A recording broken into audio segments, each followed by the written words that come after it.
السلام عليكم ورحمة الله وبركاته. بسم الله الحمد لله الصلاة والسلام على رسول الله. رب اشرح لي صدري ويسر لي أمري واحلل عقدة من لساني يفقه قولي. رب يسر ولا تعسر وتمم بالخير ربنا زدنا علما. അൽഹംദുലില്ലാഹി റബ്ബിൽ ആലമീൻ. നമ്മൾ ബാലൻസ്ഡ് മുസ്ലിമായിട്ട് മുന്നോട്ട് പോവുകയാണല്ലേ. ഓരോരോ കാര്യങ്ങൾ മനസ്സിലാക്കുന്നുണ്ട്, പഠിക്കുന്നുണ്ട്. മാക്സിമം നമ്മളെ പറ്റുന്ന പോലെയൊക്കെ നമ്മളെ ജീവിതത്തിൽ അത് പകർത്താനും ശ്രമിക്കുന്നുണ്ട്. അൽഹംദുലില്ലാഹ്. അപ്പോൾ നമ്മൾ വീണ്ടും വിത്ത് മൈ റബ്ബ്, അല്ലെങ്കിൽ ഞാനും എൻ്റെ റബ്ബുമായി എന്നുള്ളതിലെ നെക്സ്റ്റ് ഒരു ടോപ്പിക്കാണ് മനസ്സിലാക്കാൻ പോകുന്നത്. അതിനു മുമ്പായിട്ട് നമ്മൾ കഴിഞ്ഞ ക്ലാസ്സിൽ മനസ്സിലാക്കിയിരുന്ന അതിൻ്റെ ചെറിയൊരു സമ്മറി കൂടെ നമുക്ക് ഇവിടെ കാണാം. അതായത് നമ്മൾ മനസ്സിലാക്കിയിരുന്നത് ഹാജർ അലൈഹി ഇസ്ലാമിൻ്റെ ആ ഒരു മരുഭൂമിയിൽ ഇബ്രാഹിം അലൈഹി ഇസ്ലാം ഒഴിവാക്കി പോകുന്ന ആ ഒരു ഇൻസിഡൻ്റ് ആയിരുന്നു അല്ലേ. അവിടെ അവർ എത്രത്തോളം അഖീദ സൂക്ഷിച്ചു, അല്ലെങ്കിൽ എത്രത്തോളം അള്ളാഹുവിനോടുള്ള ആ ഒരു ഈമാൻ മനസ്സിൽ അടിയുറപ്പിച്ചു എന്നുള്ളത് നമ്മൾ കണ്ടു. അപ്പോൾ ഏറ്റവും ആദ്യമായിട്ട് നമ്മൾ അതിൽ നിന്ന് മനസ്സിലാക്കുന്ന പാഠം എന്താണ്? Submitting to the will of അള്ളാഹു സുബ്ഹാനഹു വതആല. അതായത് അള്ളാഹു സുബ്ഹാനഹു വതആല നമ്മുടെ ലൈഫിൽ എന്തെങ്കിലും ഒന്ന് വിധിച്ചാലും അതിന് പൂർണ്ണമായിട്ട് നമ്മൾ കീഴൊതുങ്ങുക. അതാണ് നമ്മൾ അതിൽ നിന്ന് മനസ്സിലാക്കേണ്ടത് അല്ലേ. നമ്മുടെ ലൈഫിൽ എന്ത് വന്നാലും അത് എൻ്റെ റബ്ബിൻ്റെ തീരുമാനമാണ്, അതിൽ ഞാൻ പൂർണ്ണമായിട്ടും സംതൃപ്തയാണ്, ഞാൻ അതിന് പൂർണ്ണമായിട്ടും വഴങ്ങിയിട്ടുണ്ട് എന്നുള്ളതാണ് നമ്മൾ ഏറ്റവും ആദ്യമായിട്ട് ശ്രദ്ധിക്കേണ്ട കാര്യം അല്ലേ. ഒരു മുസ്ലിം എന്ന് പറഞ്ഞാൽ, അല്ലെങ്കിൽ മുസ്ലിമ എന്ന് പറഞ്ഞാൽ ആരാണ്? ദ വൺ ഹൂ സബ്മിറ്റ്സ്, അല്ലെങ്കിൽ കീഴൊതുങ്ങുന്നവൾ എന്നാണ് അർത്ഥം. അപ്പോൾ നമ്മൾ പൂർണ്ണമായിട്ടും അള്ളാഹു നൽകിയിട്ടുള്ള ആ ഒരു പരീക്ഷണമായിക്കോട്ടെ, അല്ലെങ്കിൽ അള്ളാഹു നൽകിയിട്ടുള്ള ഏതൊരു സാഹചര്യം ആയിക്കോട്ടെ, അതിൽ ഞാൻ പൂർണ്ണമായിട്ടും കീഴൊതുങ്ങിയിരിക്കുന്നു അള്ളാഹുവിൻ്റെ ആ ഒരു വിധിയിൽ. അതാണ് ഏറ്റവും ആദ്യമായിട്ട്. പിന്നെ രണ്ടാമതായിട്ട് നമ്മൾ ആരാണ് എന്ന് പഠിക്കാൻ വേണ്ടിയിട്ടാണ്. അതായത് നമ്മളുടെ സെൽഫ് നമ്മൾ എത്രത്തോളം ഊത്താണ്, അല്ലെങ്കിൽ നമ്മൾ ഹജർ അലൈഹിസ്സലാമിന് പറയാമെന്നുണ്ടെങ്കിൽ ഒരു ഭാര്യയാണ് അല്ലേ. അപ്പോൾ ഭർത്താവ് അങ്ങനെ ചെയ്യുമ്പോൾ ഞാൻ എങ്ങനെ ആയിരിക്കണം അവിടെ പെരുമാറേണ്ടത് എന്നുള്ള ആ ഒരു ലെസണും കൂടെ നമുക്ക് അവിടെ കിട്ടിയിട്ടുണ്ട്. അതുപോലെ തന്നെ നമ്മളടുത്ത് ഇത് ആരാണ് ചെയ്യാൻ പറയുന്നത് അല്ലേ. നമുക്കറിയാം അള്ളാഹു സുബ്ഹാനഹു വതആലയാണ് നമ്മളോട് കൽപ്പിച്ചിട്ടുള്ളത്, അല്ലെങ്കിൽ അള്ളാഹു ആണ് നമ്മളെ ലൈഫിൽ ഈ ഒരു തീരുമാനം എടുത്തിട്ടുള്ളത്. അതുകൊണ്ട് ആ ഒരു ശക്തി, അല്ലെങ്കിൽ ആ ഒരു റബ്ബിനെ എത്രത്തോളം ഞാൻ അനുസരിക്കുന്നുണ്ട് എന്നൊക്കെ നമ്മൾക്ക് നമ്മളെ തന്നെ ഇവാലുവേറ്റ് ചെയ്യാൻ വേണ്ടിയിട്ടാണ് റബ്ബ് സുബ്ഹാനഹു വതആല നമുക്ക് ഓരോരോ പരീക്ഷണങ്ങൾ നൽകുന്നത്. അതോടൊപ്പം തന്നെ നമുക്കറിയാം ആ ഒരു സ്റ്റോറിയിൽ, അല്ലെങ്കിൽ ആ ഒരു ഇൻസിഡൻറ്റിൽ ഹാജർ അലൈഹി ഇസ്ലാമിൻ്റെ സ്ട്രോങ് ഈമാൻ കാരണമാണ് അവിടെ അവരെ ഇപ്പം എല്ലാവരും ഓർക്കുന്നത് അല്ലേ.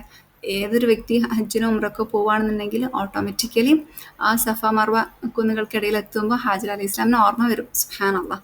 കാരണം അവർ അവിടെ ഉദ്ദേശിച്ചിരുന്നത് ആ ഒരു കുഞ്ഞിനുള്ള ഒരു വെള്ളം, അല്ലെങ്കിൽ കുഞ്ഞിന് എന്തെങ്കിലും കഴിക്കാനുള്ളത് എന്നായിരുന്നില്ല. അവരുടെ ചിന്ത എന്ന് പറഞ്ഞാൽ അതിലും മുകളിലേക്ക്, അല്ലെങ്കിൽ അവർ ഒരു ദീർഘവീക്ഷണത്തോടു കൂടിയാണ് കാര്യങ്ങളെ കൈകാര്യം ചെയ്തത്. അതായത് അള്ളാഹു സുബ്ഹാനഹു വതആല എന്തോ ഒരു കാര്യം ഈ ഒരു സംഭവത്തോടു കൂടി ഉദ്ദേശിക്കുന്നുണ്ട് എന്ന് മനസ്സിലാക്കിക്കൊണ്ടാണ് അവരവിടെ പെരുമാറിയിട്ടുള്ളത്. അപ്പോൾ നമ്മളും നമ്മുടെ ലൈഫിൽ എന്ത് വരുമ്പോഴും ഇത് റബ്ബ് എനിക്ക് ഇപ്പോഴത്തേക്ക് മാത്രമല്ല, എന്തോ ഒന്ന് വലുത് റബ്ബ് എൻ്റെ മുന്നിലേക്ക് കൊണ്ടുവരുന്നുണ്ട് എന്നുള്ള ആ ഒരു ബിഗ്ഗർ പിക്ചർ നമ്മൾ കാണാൻ ശ്രമിക്കണം. അതാണ് look for the bigger picture എന്ന് പറഞ്ഞാൽ. കാരണം സുബ്ഹാനല്ലാഹ് ഒന്ന് ആലോചിച്ച് നോക്കി, ആ ഒരു ഇസ്മായിൽ അലൈഹി ഇസ്ലാമിൻ്റെ ആ ഒരു സന്തതി പരമ്പരയിൽ നിന്നാണ് നമ്മൾക്ക് ആര് വരുന്നത്?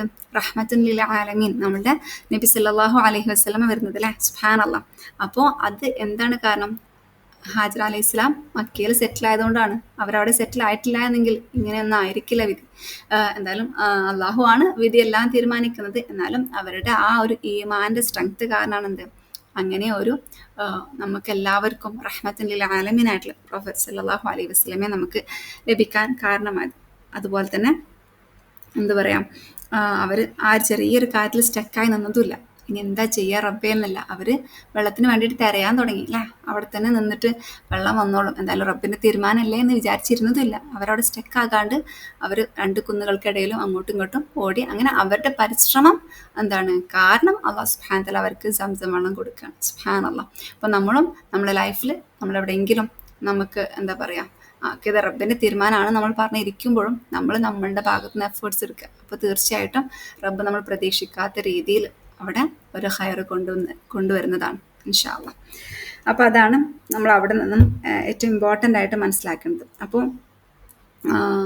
നമ്മളിവിടുന്ന് നമ്മളെ ലൈഫിലേക്ക് കൊണ്ടുവരേണ്ട ഒരു ലെസൺ എന്ന് പറയുന്നത്, നമ്മളുടെ മക്കളെ നമ്മൾ വളർത്തുമ്പോൾ നമുക്കറിയാം, നമ്മളൊക്കെ ഇപ്പം മക്കൾക്ക് ഭക്ഷണം കൊടുക്കുന്നത് അവർ ഹെൽത്തി ആകാനാണ്, എനർജറ്റിക് ആകാനാണെന്നൊക്കെ നമ്മൾ ഓട്ടോമാറ്റിക്കലി ചിന്തിക്കും. പക്ഷേ നമ്മൾ കുറച്ചും കൂടെ ഒന്ന് ബിഗർ പിക്ചർ, അല്ലെങ്കിൽ കുറച്ചും കൂടെ ഒരു ദീർഘവീക്ഷണം ചെയ്യുകയാണെന്നുണ്ടെങ്കിൽ എൻ്റെ കുഞ്ഞ് ഈ ഒരു ആഹാരം കഴിക്കുന്നത് വഴി കൂടുതൽ സ്ട്രോങ് ആകും. അങ്ങനെ കുട്ടിക്ക് അല്ലെങ്കിൽ എൻ്റെ മക്കൾക്ക് കൂടുതലായിട്ടും അള്ളാഹുവിനെ ഇബാദത്ത് ചെയ്യാൻ സാധിക്കും. അങ്ങനെ വലുതാകുമ്പോൾ ഈ ഒരു ലോകത്തിലേക്ക് തന്നെ ഒരു വലിയൊരു മുതൽക്കൂട്ടായിട്ട് മാറും എന്നുള്ള രീതിയിൽ നമ്മൾ ഓരോ നിയ്യത്തുകൾ വെക്കുകയാണെന്നുണ്ടെങ്കിൽ അവരത് ചിലപ്പോൾ അച്ചീവ് ചെയ്തിട്ടില്ലെങ്കിൽ പോലും നമുക്കത് ഭയങ്കര ഒരു പോസിറ്റീവ് എനർജി ആയിരിക്കും നമ്മളുടെ മക്കൾക്ക് കൂടുതലായിട്ടും നമ്മൾക്ക് തെറപ്പിയ ചെയ്ത് കൊടുക്കാൻ. സുബ്ഹാനല്ലാഹ്.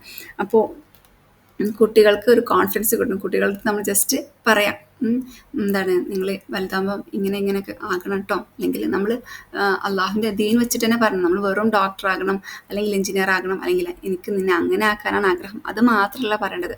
റബ്ബിൻ്റെ ദീന് നിലനിർത്തുന്ന നല്ല യഖീനുള്ള നല്ലൊരു വിശ്വാസിയായി മാറണം എന്ന് നമ്മൾ മക്കളടുത്ത് അവർക്ക് അറിയുന്ന ഭാഷയിൽ നമ്മൾ പറയാം. ഇൻഷാ അള്ളാഹ് തീർച്ചയായിട്ടും അള്ളാഹു ഉദ്ദേശിച്ചാൽ അതിൽ നല്ലൊരു ഫലം നമുക്ക് കാണാൻ സാധിക്കും ഇൻഷാ അള്ളാഹ് ബിദ്നില്ലാഹ്.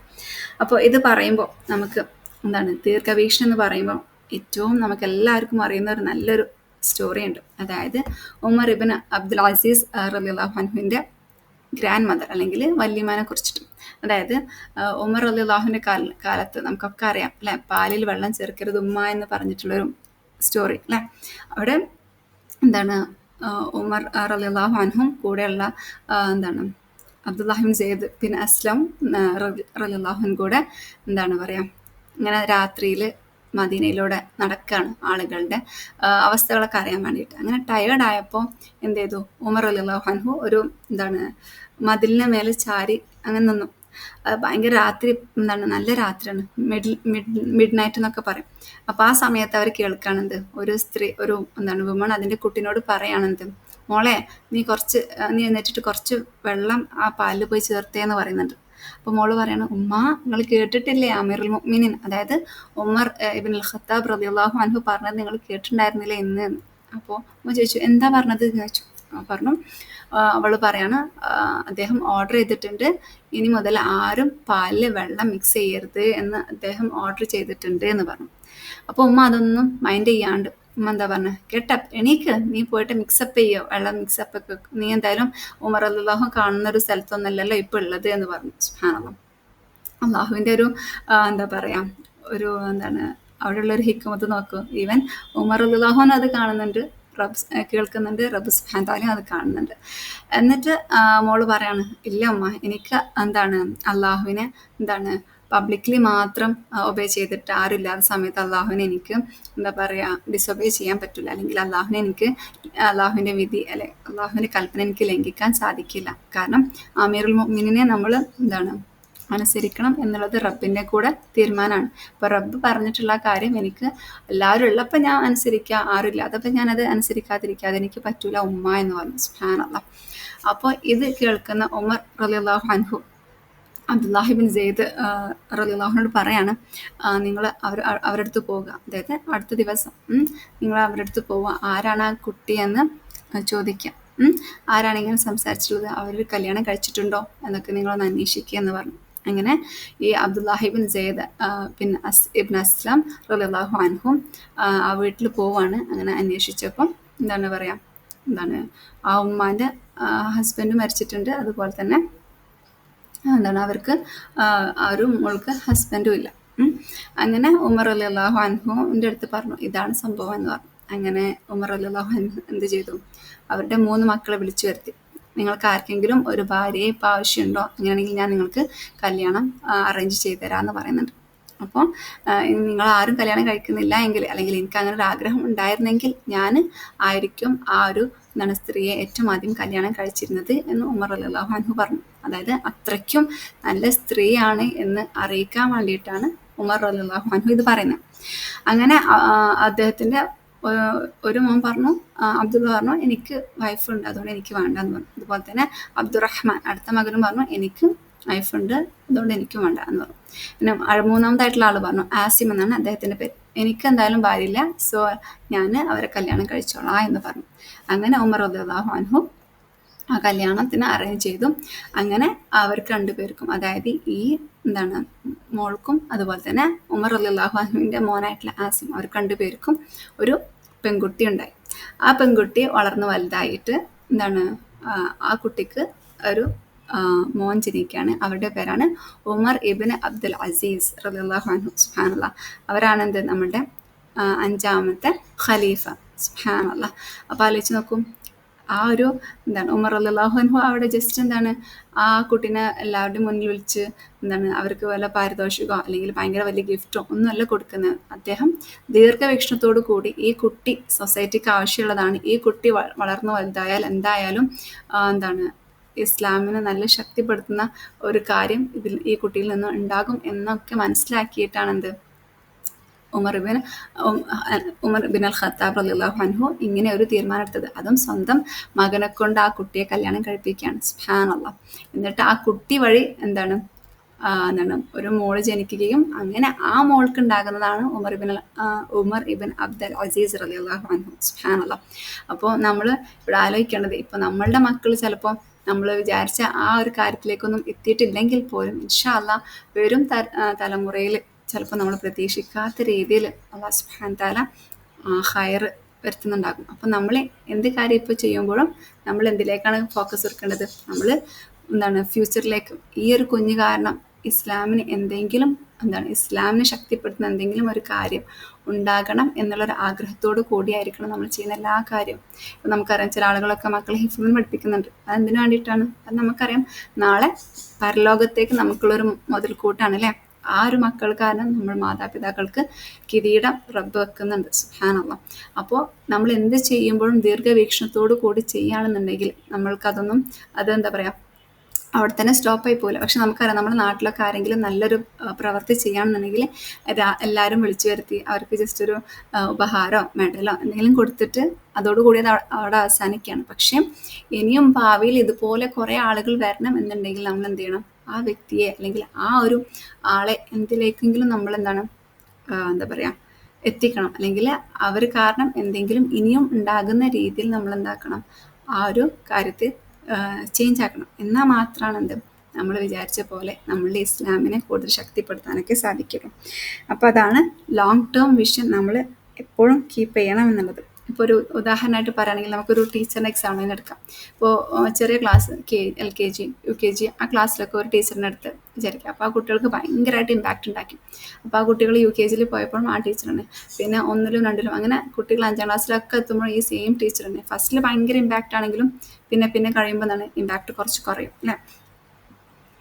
അപ്പോൾ നമ്മൾ മനസ്സിലാക്കേണ്ടത് എന്താണെന്ന് വെച്ചാൽ ഓരോരുത്തർക്കും ഓരോരോ കപ്പാസിറ്റീസ് ഉണ്ട്. ആ കപ്പാസിറ്റീസ് അനുസരിച്ചിട്ടായിരിക്കണം നമ്മൾ യൂട്ടിലൈസ് ചെയ്യേണ്ടത്. അപ്പോൾ KGക്ക് ആ ഒരു ടീച്ചറിനാണ് ഏറ്റവും ബെസ്റ്റ്. പക്ഷെ നമ്മൾ ആ ടീച്ചർക്ക് വേറെയും കുറേ കുട്ടികളെ ഇൻസ്പയർ ചെയ്യണം എന്നുണ്ടെങ്കിൽ അവർക്ക് പുതിയ പുതിയ കുട്ടികൾ വരണം. അല്ലാതെ സെയിം കുട്ടികളെ കൂടെ അങ്ങനെ പോയാൽ അവർക്കും ഓരോ ക്ലാസ്സിലെത്തുമ്പോഴും ഓരോ കാര്യങ്ങൾ പഠിക്കണം അല്ലേ. അപ്പം നമ്മൾ ഇതേപോലെ നമ്മളുടെ ലൈഫിൽ ആരെങ്കിലുമൊക്കെ കാണുന്നുണ്ടെന്നുണ്ടെങ്കിൽ നമ്മൾക്ക് അവർക്ക് പറ്റുന്ന രീതിയിൽ നമ്മൾ തെറപ്പി കൊടുക്കണം. എന്നിട്ട് അവരെ അതിന് പറ്റുന്ന ഒരു സാഹചര്യത്തിൽ കൊണ്ടിടുകയും വേണം. അതല്ലാതെ നമ്മൾ സെയിം മാത്രം ഇങ്ങനെ പറഞ്ഞ് അല്ലെങ്കിൽ അത് മാത്രം അവർക്ക് എത്തിച്ചു കൊടുക്കില്ല. അവർക്ക് നമ്മൾ പുതിയ പുതിയ സാഹചര്യങ്ങൾ ഇട്ട് കൊടുക്കണം. ആ ഓരോ സാഹചര്യങ്ങളിൽ നിന്നും ആ കുട്ടികൾ പലതും പഠിച്ചെടുക്കണം. അപ്പോൾ നമ്മളുടെ ദീർഘവീക്ഷണം എന്തായിരിക്കണം? നമ്മളുടെ മക്കൾ എങ്ങനെ ആയിരിക്കണം ഭാവിയിൽ എന്നുള്ളതാണ്. അതല്ലാതെ ഇന്ന് എൻ്റെ കുട്ടി ഭക്ഷണം കഴിച്ചോ, ഇന്ന് എൻ്റെ കുട്ടി പഠിച്ചോ എന്നല്ല. ഞാൻ ഇതൊക്കെ ചെയ്യണത് എന്തിനു വേണ്ടിയിട്ടാണ്? എൻ്റെ കുഞ്ഞ് ബെസ്റ്റ് ആകാൻ വേണ്ടിയിട്ടാണ്. പിന്നെ നമ്മൾ ആ ഒരു സ്റ്റോറിയിൽ നിന്നും ഏറ്റവും ഇമ്പോർട്ടൻ്റ് ആയിട്ട് ഒരു കോട്ടിങ് കിട്ടും. അതായത് റബ്ബിനെ ഞാൻ പരസ്യമായിട്ട് അനുസരിക്കുകയും അതുപോലെ തന്നെ പ്രൈവറ്റായിട്ട് അല്ലെങ്കിൽ രഹസ്യമായിട്ട് ഞാൻ ലംഘിക്കുകയും ചെയ്യുകയോ എന്ന് ആ കുട്ടി ചോദിക്കുന്നുണ്ട്, ആ മോള് ചോദിക്കുന്നുണ്ട്. അതുപോലെ നമ്മൾ ചോദിക്കണം. നമ്മൾ പ്രൈവറ്റ് ആണെങ്കിലും പബ്ലിക് ആണെങ്കിലും നമ്മൾ സെയിം ആയിട്ടാണോ റബ്ബിനെ അനുസരിക്കുന്നത്? ആരെങ്കിലും ഉണ്ടാകുമ്പോൾ എക്സ്ട്രാ നമ്മളൊന്നൊന്ന് ശ്രദ്ധിക്കുന്നുണ്ടോ? അവിടെ റിയാ വരും അല്ലേ. അള്ളാഹു കാത്തുരക്ഷിക്കട്ടെ. നമ്മൾ റിയായിൽ നിന്ന് അതുകൊണ്ട് എപ്പോഴും ചോദിക്കണം. കാരണം നമ്മൾ തുടക്കത്തിൽ കേട്ടിട്ടുണ്ടായിരുന്നു ഒരു മത്സ്യത്തൊഴിലാളിയുടെ ഒരു കഥ അല്ലേ. അദ്ദേഹം ഏറ്റവും ഇഖ്ലാസോട് കൂടി 2 പ്ലേറ്റ് ഭക്ഷണം പാവപ്പെട്ട ആ ഒരു ഉമ്മക്കും കുട്ടിക്കും കൊടുത്തതിൻ്റെ അത്ര എന്താണ് ഘനം പിന്നെ അദ്ദേഹത്തിൻ്റെ ഒരു കർമ്മങ്ങൾക്കും കിട്ടിയിട്ടില്ല എന്ന് പറയുന്നുണ്ട്. അപ്പോൾ നമ്മളെന്താണ് ചെയ്യുന്ന കാര്യം ഏറ്റവും ഇഖ്ലാസോട് കൂടി പബ്ലിക് ആണെങ്കിലും പ്രൈവറ്റ് ആണെങ്കിലും ചെയ്യാൻ ശ്രമിക്കണം. എന്നാൽ മാത്രമാണ് നമുക്ക് അള്ളാഹുവിൻ്റെ അടുത്ത് നിന്ന് യഥാർത്ഥ പ്രതിഫലം കിട്ടുള്ളൂ. അതല്ലെങ്കിൽ നമ്മുടെ പ്രതിഫലത്തിൻ്റെ ആ ഒരു എന്താണ് കനം വളരെ കുറവായിരിക്കും, അല്ലെങ്കിൽ വളരെ ചെറിയ പ്രതിഫലമായിരിക്കും നമുക്ക് ലഭിക്കുന്നത്. അതുകൊണ്ട് എപ്പോഴും നമ്മൾ നമ്മളോട് തന്നെ ചോദിക്കാം, ആരില്ലെങ്കിലും ഉണ്ടെങ്കിലും എൻ്റെ കർമ്മങ്ങൾ അല്ലെങ്കിൽ എൻ്റെ അഖീദ സെയിം ആണോ എന്നുള്ളത്. കാരണം അവിടെ ആ കുട്ടിയുടെ ഉമ്മ പറയുന്നുണ്ട്, ആരും കാണാൻ പോകുന്നില്ലല്ലോ എന്ന് പറയുന്നുണ്ട് അല്ലേ. പക്ഷെ ആ കുട്ടിയുടെ ഈമാൻ അത്രത്തോളം സ്ട്രോങ് ആയതുകൊണ്ടാണ് ആ കുട്ടി പറഞ്ഞത്, ഇല്ല എനിക്ക് ആരുണ്ടെങ്കിൽ ഇല്ലെങ്കിലും എനിക്ക് എൻ്റെ റബ്ബിനെ ലംഘിക്കാൻ സാധിക്കില്ല എന്നുള്ളത്. അതാണ് ആ കുട്ടീൻ്റെ വിജയം. സുബ്ഹാനല്ലാഹ്. അതുപോലെ ആയിരിക്കണം നമ്മൾ ഓരോ ഉമ്മമാരും. നമ്മളിനി ആരായിക്കോട്ടെ, മക്കളായിക്കോട്ടെ, ആരായിക്കോട്ടെ, നമ്മളുടെ ഈമാൻ അങ്ങനെ ആയിരിക്കണം. ആരുണ്ടെങ്കിലും ഇല്ലെങ്കിലും എൻ്റെ ഈമാൻ സെയിം ആയിരിക്കും എന്ന് നമ്മൾ ഓരോരുത്തരും സ്വന്തമായിട്ട് എന്താ പറയുക, കരാറ് ചെയ്യാം. എന്നാൽ ഇൻഷാ അല്ലാഹ് തീർച്ചയായിട്ടും നമ്മൾക്ക് ഏതൊരു സാഹചര്യത്തിലാണെങ്കിലും നമുക്ക് ആരെയും ഭയക്കേണ്ടി വരില്ല അല്ലേ. നമ്മളുടെ റബ്ബ്, നമ്മൾ റബ്ബിൻ്റെ അടിമയായിട്ട് നിൽക്കുമ്പോൾ നമ്മൾ വേറെ ആരെയും ഭയക്കേണ്ട കാര്യമില്ല. കാരണം റബ്ബ് നമ്മളെ എല്ലാത്തിൽ നിന്നും പ്രൊട്ടക്റ്റ് ചെയ്യും ഇൻഷാ അല്ലാഹ്. സൂറത്തുൻ നാസിലൊക്കെ ഒരുപാട് കാര്യമുണ്ട് റബ്ബിനെ കുറിച്ച് പഠിക്കാൻ. ഇൻഷാ അല്ലാഹ് നമുക്ക് ഒരു സമയത്ത് മനസ്സിലാക്കണം. പിന്നെ അടുത്തായിട്ട് ഞാൻ എൻ്റെ കുഞ്ഞിനെ ഒരു നല്ലൊരു ഉമ്മ അല്ലെങ്കിൽ ഇനി വരുന്നൊരു ജനറേഷൻ നല്ലതാകാൻ വേണ്ടിയിട്ടാണോ ഞാൻ എൻ്റെ കുഞ്ഞിനെ വളർത്തിക്കൊണ്ടുവരുന്നത്, അതോ വെറും എൻ്റെ സ്വാർത്ഥ താല്പര്യങ്ങൾക്ക് മാത്രമാണ് ഞാൻ എൻ്റെ കുഞ്ഞിനെ വളർത്തുന്നത് എന്ന് നമ്മൾ ഓരോരുത്തരും ചോദിക്കും. ഇൻഷാ അല്ലാഹ് സുബ്ഹാനഹു നമുക്ക് എല്ലാവർക്കും ഏറ്റവും നേരായിട്ടുള്ള ഗൈഡൻസ് നൽകട്ടെ. ഇഹ്ദിന സിറാത്തൽ മുസ്തഖീം. അപ്പോൾ ഈ ഒരു സ്റ്റോറിയിൽ നിന്ന് നമ്മൾ ഏറ്റവും കൂടുതലായിട്ട് മനസ്സിലാക്കേണ്ടത്, നമ്മൾ എന്ത് കാര്യവും ഒരു ദീർഘവീക്ഷണത്തോടു കൂടി ചെയ്യണം. ഉമർ റളിയല്ലാഹു അൻഹു ചെയ്തതുപോലെ, അതുപോലെ തന്നെ ആ ഒരു മോള് ചിന്തിച്ചതുപോലെ നമ്മളുടെ കർമ്മങ്ങൾ പ്രൈവറ്റ് ആണെങ്കിലും പബ്ലിക് ആണെങ്കിലും എപ്പോഴും ഒരുപോലെ ആയിരിക്കണം. റബ്ബിന് തൃപ്തിപ്പെടുന്ന കാര്യങ്ങൾ മാത്രമായിരിക്കും നമ്മൾ ചെയ്യേണ്ടത്. റബ്ബിനെ നമ്മൾ പരസ്യമായിട്ട് മാത്രമല്ല അല്ലെങ്കിൽ അനുസരിക്കേണ്ടത്, രഹസ്യമായിട്ടും നമ്മൾ ഒരുപോലെ തന്നെ അനുസരിക്കേണ്ടതുണ്ട്.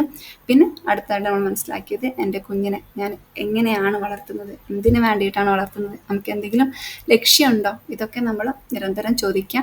എപ്പോഴും ഓർക്കുക, ദുആ, തവക്കുൽ, ഇത് രണ്ടും നമ്മളുടെ കൂടെ തന്നെ ഉണ്ടാകണം. നമ്മളുടെ ഇഖ്ലാസ് വർദ്ധിപ്പിക്കാൻ വേണ്ടി ദുആ ചെയ്യണം അല്ലേ. അതുപോലെ തന്നെ നമ്മുടെ മക്കൾക്ക് ഈമാൻ വർദ്ധിപ്പിക്കാൻ വേണ്ടിയിട്ടും അവർ നല്ലൊരു സ്വാലിഹായിട്ടുള്ള മക്കളാക്കാൻ വേണ്ടിയിട്ട് നമ്മൾ ദുആ ചെയ്യണം. അതൊക്കെ നമ്മുടെ കൂടെ തന്നെ ഉണ്ടാകണം. പക്ഷേ നമുക്ക് ഓരോരുത്തർക്കും ഓരോ നിയ്യത്തുകളും വേണം, അല്ലെങ്കിൽ ഓരോ ഗോൾസുകളും വേണം. എന്തിനു വേണ്ടിയിട്ടാണ് എന്നുള്ളത് നമ്മൾ ചോദിക്കുമ്പോൾ നമുക്ക് തന്നെ അതിൻ്റെ ഉത്തരം കിട്ടേണ്ടതുണ്ട് ഇൻഷാ അല്ലാഹ്. അൽഹംദുലില്ലാഹ്. അപ്പോൾ ഇതാണ് ഇന്ന് ഞാനും എൻ്റെ റബ്ബും എന്നുള്ളതിലെ ടോപ്പിക്ക്. എല്ലാവർക്കും മനസ്സിലായെന്ന് വിചാരിക്കുന്നു. വീണ്ടും ഓർമ്മപ്പെടുത്താണ്, ആദ്യം എന്നോടും പിന്നെ നിങ്ങളോടാണ് ഈ പറയുന്ന എല്ലാ കാര്യങ്ങളും അല്ലാഹു സുബ്ഹാനഹു വ തആല എനിക്കും നിങ്ങൾക്കും ഒരുപോലെ ഈ പറയുന്ന കാര്യങ്ങളൊക്കെ മനസ്സിലാക്കുവാനും അതുപോലെ തന്നെ ജീവിതത്തിൽ പകർത്താനുള്ള തൗഫീഖ് നൽകട്ടെ. ഉമർ റളിയല്ലാഹു അൻഹുവിനെ പോലെ നല്ല ദീർഘവീക്ഷണത്തോടു കൂടി കാര്യങ്ങൾ ചിന്തിക്കാനും ആ ഒരു മോളെ പോലെ നല്ലൊരു ഉമ്മയാകാനും നല്ലൊരു വല്യമ്മയാകാനും ഒക്കെ തൗഫീഖ് റബ്ബ് നമുക്ക് എല്ലാവർക്കും നൽകട്ടെ. ആഖിറു ദഅ്വാനാ അൽഹംദുലില്ലാഹി റബ്ബിൽ ആലമീൻ. സുബ്ഹാനക അല്ലാഹുമ്മ ബിഹംദിക് നശ്ഹദു അൻ ലാ ഇലാഹ ഇല്ലാ അൻത നസ്തഗ്ഫിറുക വനതൂബു ഇലൈക്. ജസാകുമുല്ലാഹു ഖൈറൻ. ബാറകല്ലാഹു ഫീക്കും. അസ്സലാമു അലൈക്കും വറഹ്മത്തുള്ളാഹി വബറകാതുഹു.